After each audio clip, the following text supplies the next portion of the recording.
سکتے ہو, آپ صلی اللہ علیہ وسلم نے فرمایا, وہ بھی روزہ افطار کرانے کا ثواب ہے. ایک گھونٹ پانی ہم کسی کو پلا دیے, تھوڑا سا شربت بنا کے پلا دیے روزے داروں کو, اس کا بھی ثواب اللہ لکھتے ہیں. اس لیے ہمیں چاہیے کہ ہمارے پاس جتنے روزے دار ہیں ہم ان کا روزہ افطار کرائیں. خود روزے داروں کو چاہیے کے ساتھ کے مطابق وہ بھی اپنے روزہ کے وقت جو سامان کا مہیا ان کے پاس ہوتا ہے وہ دوسروں کا بھی خیال رکھیں. اور ہمیں چاہیے کہ اس مبارک مہینے میں کثرت سے جو ہے ادھر ادھر کی باتیں نہ کریں, اور اپنے کہتے ہیں جہاں عبادت کو اللہ بڑھا دیے, ثواب کو بڑھا دیے, اگر ہم سے کوئی گناہ ہوگا تو گناہ بھی بہت سخت ہوگا, بہت بڑا گناہ لکھا جائے گا. یہ دو عورتیں جو ہے رمضان کے مہینے میں روزہ رکھے تھے, آپ صلی اللہ علیہ وسلم کے زمانے کا واقعہ سن لیجیے. دونوں روزہ رکھے, روزہ رکھنے کے بعد ان کی حالت افطاری کے وقت ایسی ہو گئی کہ موت کے جیسے ہو گئی. تو صحابہ آ کر کے حضور صلی اللہ علیہ وسلم سے کہے کہ یہ دونوں حالت کی حالت وہ موت کے جیسے ہو گئی ہے. اس لیے جو ہے انہوں نے آپ صلی اللہ علیہ وسلم کے پاس ان کو پیش کیا اور ان کو کہا کہ ان کے ایک برتن میں جو ہے ان کو کیا کریں, تھوڑا پانی میں وہ کیا کریں تو اس سے جو ہے تازہ گوشت ان کے منہ سے نکلا. تو پیارے آقا صلی اللہ علیہ وسلم ہم آپ پر قربان, آپ نے کہا لگتا ہے یہ دونوں جو ہے غیبت کرتے تھے ایک دوسرے کا, اس لیے کہا کہ ایک دوسرے کی غیبت کرنے سے اپنے مرے ہوئے بھائی کا گوشت کھانے کے مترادف ہے. تو اس لیے ہمیں غیبت کا عادت ہے, اس کی بات اس کا بات, ہم کو اس سے بچنا ہے.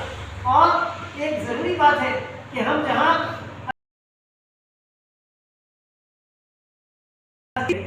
ہم جو ہے جب کسی کو ایک شوربے کا ایک ٹوکرا گوشت کا ایک کٹورا نہیں دے سکتے تو ہمیں کوشش کرنا چاہیے کہ اللہ مجھے مہیا کر کہ ہم بھی دوسروں کو دیں, تو ہمیں دے کہ ہم دوسروں کو دیں. اللہ تعالیٰ اسی رمضان میں کچھ لوگوں کا واقعہ ہے صحابہ کے گھروں میں کہ مہمان آ گئے اور ان کو کہا کہ کھانے کے لیے جو ہے ان کا انتظام کرو. گھر میں آ کے اپنے شوہر بیوی سے کہا کہ کچھ ہے, کہا تھوڑا بچوں کے لیے کچھ ہے, ہمارے لیے تو کچھ بھی نہیں, کہ چلو بچوں کو تو بہلا کے سنا دیں گے اور تم اور ہم دونوں مہمان کے پاس جو بھی ہمارے پاس ہے کھانا لے کے بیٹھ جائیں گے. اب کھانا لے کے جب بیٹھ جائیں گے تو اس وقت جو ہے تم جو ہے یہ چراغ کو صحیح کرنے کے نیت سے, درست کرنے کی نیت سے بجھا دینا تاکہ مہمان کا پیٹ بھر جائے اور ہم کچھ بھی کھا کے ہاتھ چلاتے رہے. اس طرح کا عمل اتنا پسند آیا. صبح کے نماز میں ان کے شوہر جب مسجد کو آئے, پیارے آقا صلی اللہ علیہ وسلم نے فرمایا تمہارے بارے میں قرآن لے کر جبرائیل امین آئے اور قرآن اترا کہ وہ لوگ ایسے ہیں کہ جو اپنے بھوکے رہ کر دوسروں کو کھلا دیتے ہیں.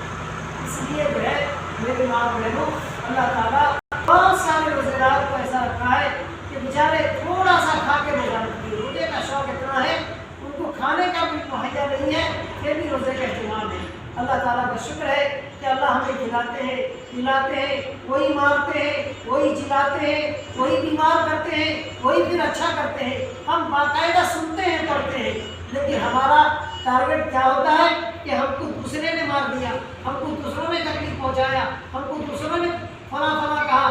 یہ ہرگز نہیں ہے. اللہ کہتے ہیں میں تمہارا خالق اور مالک ہوں, میں تمہیں پیدا کیا, تم کو ماں کے پیٹ میں رزق دیا 9 مہینہ, تو باہر آنے کے بعد سسکتے تھے, تمہارے ماں کو میں نے سنبھالنے کی محبت عطا کر دیا.